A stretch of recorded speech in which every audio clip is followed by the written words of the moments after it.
Hi everyone! So, gagawa tayo ng trend na trend to ngayon sa FYP ko. So, meron tayo ditong Canon. Meron tayong Century Tuna. And, hanapin natin yung mga ingredients na ko. So, ang gagawin ko ay ilalagay ko muna itong Century Tuna dito sa ibabaw ng Canon. Kasi trend na trend po. Nakita ko kay ano. And then, talagay natin. Tinanggal ko yung konting sa ganun po. Talagay natin yung buong Century Tuna. Tinanggal ko na yung sabaw niya.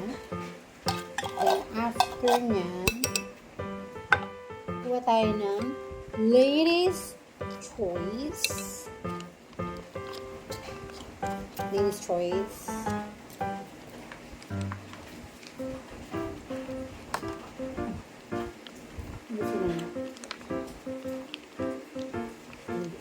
Pwede tayo magdagdag.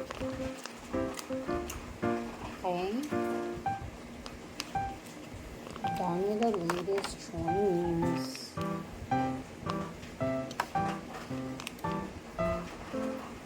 Yeah. And then, lalagyan natin ang cheese.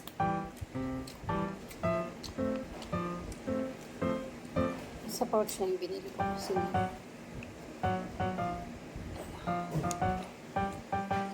daming cheese. Tingnan natin. And then paminta. Lagyan natin ng konting paminta. Ito. Then lagyan natin ng konting asin. Ito lang may asin.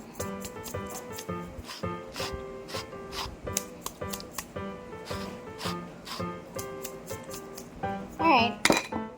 Mix na natin siya all together.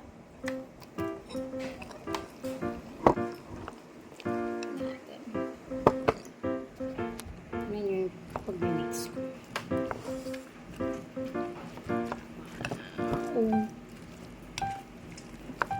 So, dagdagan pa natin ito ng cheese. Ito nyo yan.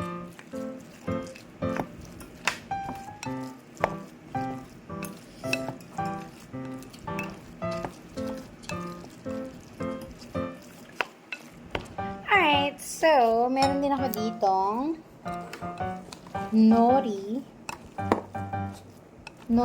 na,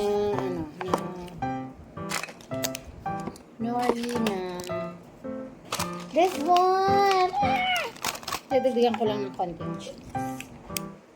Para mas masarap ito kapag maraming cheese.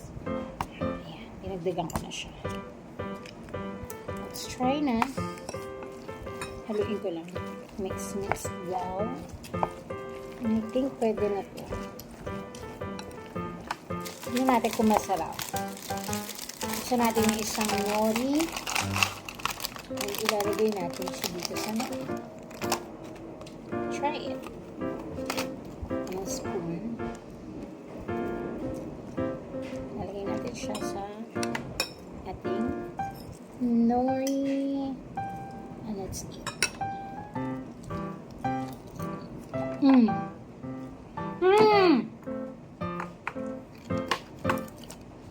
Yummy! Sarap! Try this, guys. Super.